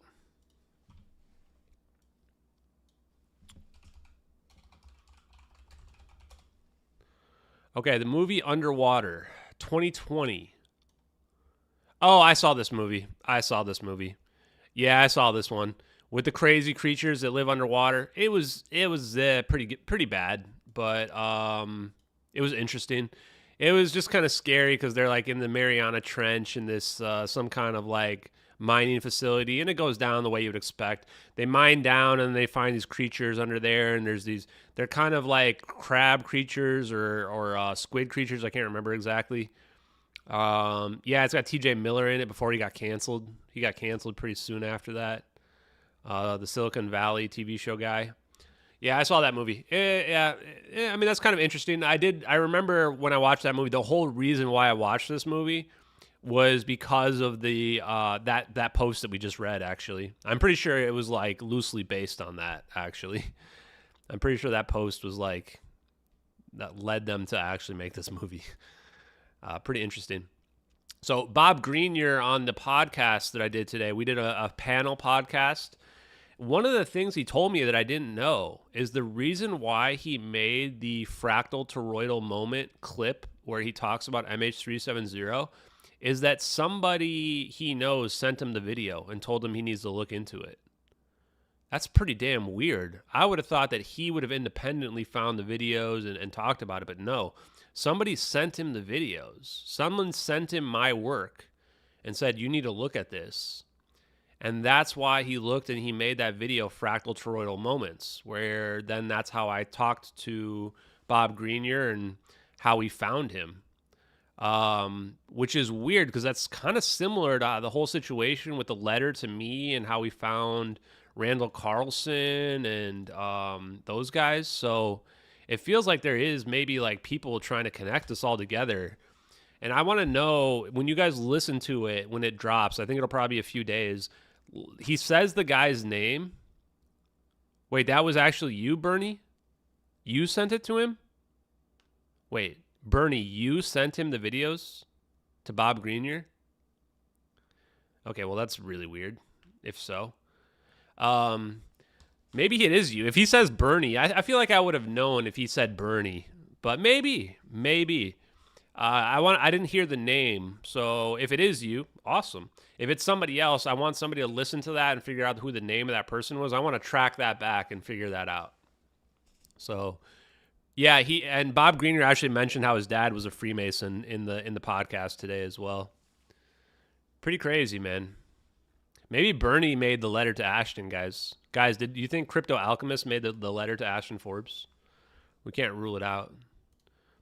Anyway, Bernie, I appreciate you a lot. Guys, if you haven't followed Crypto Alchemist, check him out. He's on with Jeremy Reese, Alien Scientist, pretty frequently. Cool guy. He does disappear from the live streams a lot. Like he just goes to another room or something. I don't know if he's like smoking a bowl or having a drink or just, chilling or whatever. I'm not judging at all. I'm just saying, you know, you do kind of a tendency to disappear. I appreciate you, brother. And also, Alien Scientist is how I met Dave Rossi, which was just real quick. That was one of the weirdest. The AI voices from 11 Labs. Oh, good to know. Someone should send me that in a DM so that I can use it. I want to use that voice. Oh yeah, and then we're gonna look at the Jack Cosmic Wonder. I would have never met Dave Rossi unless had it not been for the panel interview with him on Alien Scientist with Salvatore Pais, which was super weird because he had texted me before that because I had met him. I remember why. Because every time people would recommend podcasts to me, I would follow them. And so I followed Dave Rossi because his was Generation Z podcast on Twitter. And then he DM'd me, and that's how I had his phone number. And then he heard me on my stream talking about him. And then he messaged me and said, I'm Dave Rossi. This is so weird running into people all like this, guys. Like, the world's a lot smaller. Oh, one more clip that I want to talk about is before we go to the Jack from Cosmic Wonder thing. Let me pull up my Twitter. If this shows my DMs, I'm going to be so pissed. Okay, it doesn't. Okay, good. Good. Oh, yeah.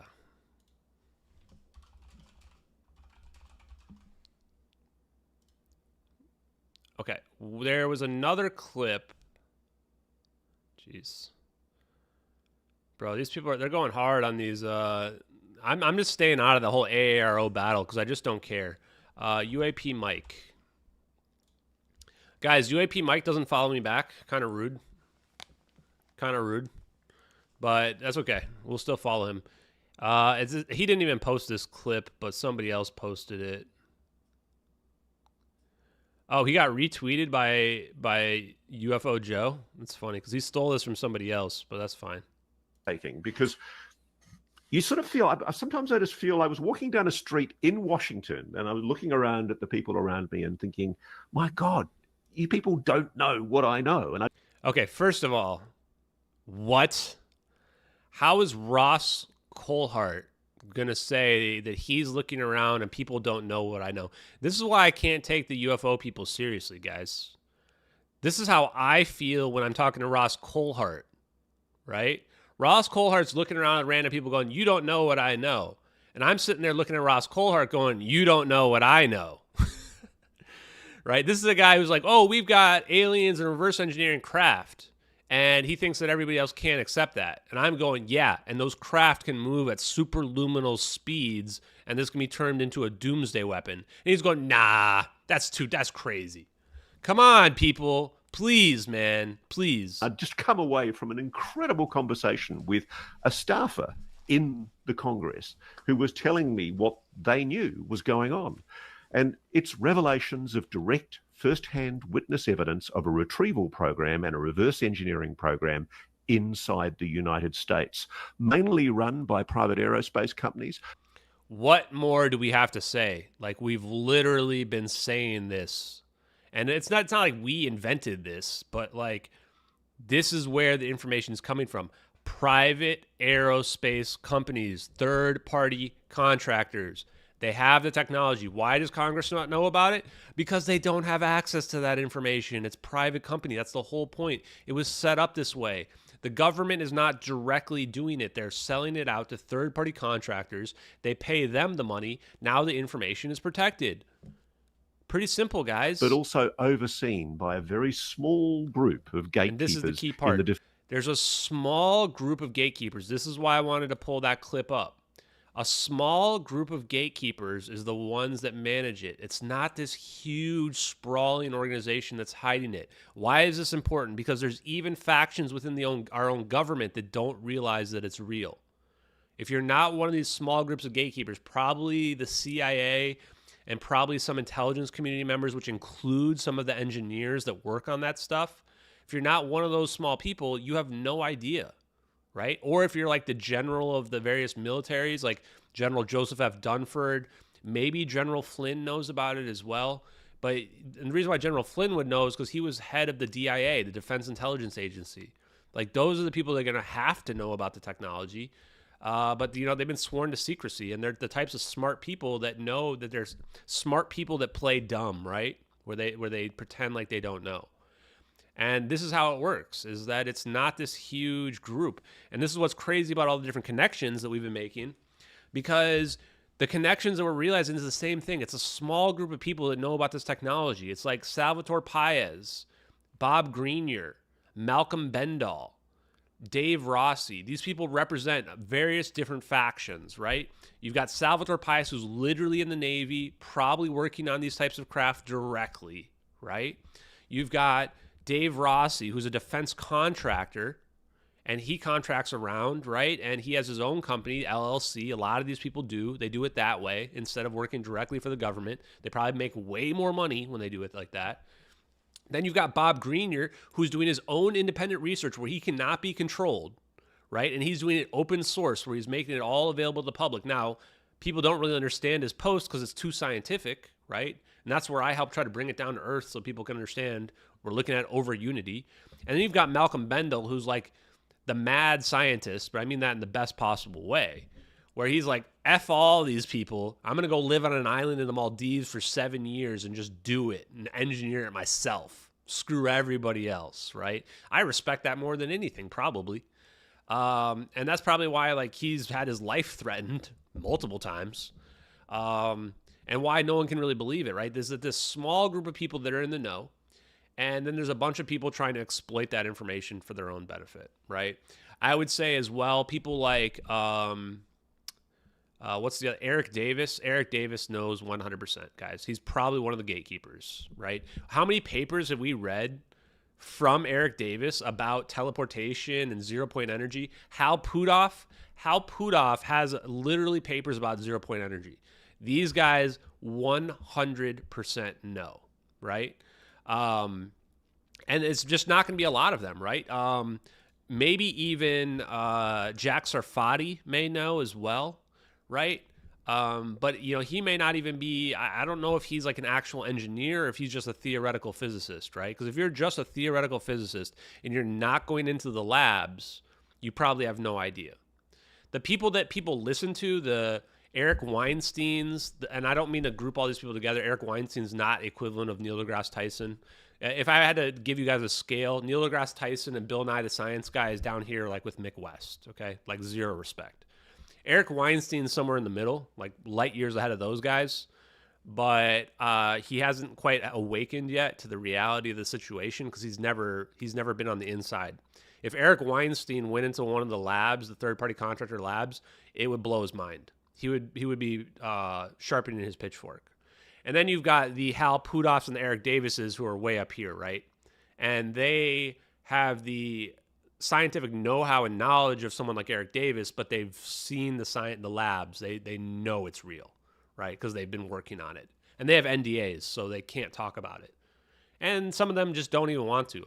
Honestly, guys, if I were to disappear at this point, it probably wouldn't even be because someone's hurt me. It would probably just be because I've been brought on the inside, and I wouldn't probably want to talk anymore about it either, honestly. If I signed an NDA, that's probably the end of my streaming. It's probably the end of my social media presence.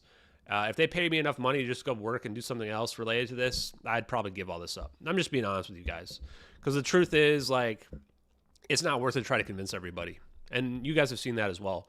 But I would still try to fight to get the information out there for everyone. And that's what I think I want to end it on tonight. I appreciate you guys being in and joining me for this stream. It went a little longer than I expected. They usually do. Let's see what we have to play us out tonight. Let's play us out tonight with the Tucker Carlson Jake piece from earlier today. What are they really afraid of? Well, if you look into the patents that Donald Trump declassified in 2020, 3 patents that Donald Trump declassified, they were filed by a man named Salvatore Paez. These 3 patents have the ability to just make this full spectrum dominant system completely obsolete. Number 1 is a zero-point energy engine. That means we're extracting energy from like the vacuum or the 0 point of space and time, which is filled with energy. It's an infinite clean energy supply. Number 2, a room temperature superconductor that allows a 0-point energy engine to function without overheating. And number 3, it's called a TR-3B. That's a triangular shaped craft that uses what's called inertia propulsion or anti-gravity to not just fly through the air, but also to go underwater to the bottom of the ocean or go into outer space. So this actually threatens the full spectrum dominant system of the deep state. And I think, imagine what Trump is going to do when he gets back in office. He released these patents in 2020, and even he's not really talking about it, but I guarantee you they're real. You can look them up. I can send you the links to the patents on Google. I added them right there, just in case anyone was confused. Now, technically, Trump didn't technically release them. You can also see the dates, 2019, 2018, 2019. So not 100% accurate, but honestly, close enough. Like light years better than what normies think. Now, Tucker Carlson's reaction kind of surprised me. I got to say, I've had very few conversations where the spread between public perception and even my perception and the reality was wider than in this one.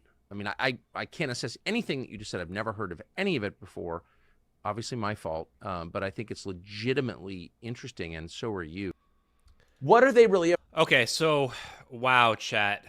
This actually made me question a lot, right?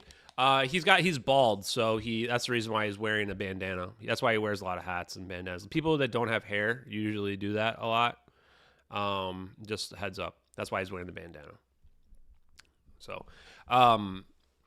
this made me realize something, chat. I had another revelation, which is that Tucker Carlson, remember when he went on Redacted with Clayton Morris?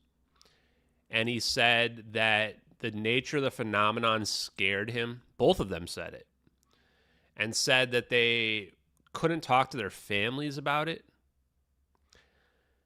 I'm starting to realize that we have the same problem with these podcasters that we do with the UFO community.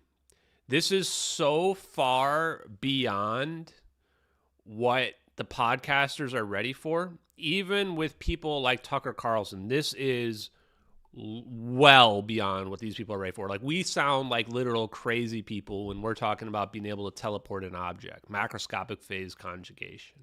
Think of Tim Pool, for example. Tim Pool is a very open-minded guy. I think I agree with like 90 to 95% of his takes. I'm not all in on the anti-transgender stuff and what have you, but most of the rest of the takes, 100% agree with the guy. He even talked about he knew faster than light communication was possible. He said he's seen the documents. But the idea of teleporting an object is just a bridge too far, right? If these people have not seen the Salvatore Pais patents, then they are much further behind than even I anticipated. And these are the people who I would consider to be the most informed because of all the different range of people they talk to and how they're more open-minded than mainstream media is. So if even people like Tucker Carlson haven't even heard of the Salvatore Pais patents, we've got to take baby steps. Like, this is, I've been thinking that people are super smart and they're going to be able to pick this stuff up, that they're as smart as my chat is here, you guys. But the reality is they're super far behind. I need to be focusing on the basics. So every podcast I do from now on, I'm going to bring up the Salvatore Pais patents the same way he did. Jake is super smart. The guy impresses the hell out of me. I feel a kindred connection to him. He's blown me away since the very first day I met him on a space with Kim.com in his knowledge. And I don't even know how he knows about some of this stuff, right? Now, granted, was he a little bit off on some of that? Yeah, but it doesn't matter, right? Like, we're spoon feeding people here, right? And he knows how to spoon feed people. He knows how to communicate with people. He knows he's smart enough to come up with realistic solutions. He sees the landscape of the deep state, as he calls it, right? The people that are the gatekeepers. He doesn't try to battle them. He just tries to render them obsolete. And this is the stuff that I want to learn from Jake, right? You know, I don't agree with rioting at the Capitol. I would never have done that myself, but he paid his time for it, and I think he overpaid. He was sentenced far too harshly. He's got people talking about wanting to shoot him dead for non-violent offenses. You know, so he's done his time. The guy deserves redemption more than most people on this planet do. And I think he's given us the framework for what we have to do as well. He said that on Tucker Carlson. Tucker Carlson goes on Tucker Carlson and says, you've got to look into the Salvatore Pais patents. Says Salvatore Pais' name. Jake Chansley is the guy you're looking for. America Shaman on Twitter. I'll pull up his thing here because, honestly, he's one of my favorite people on Twitter.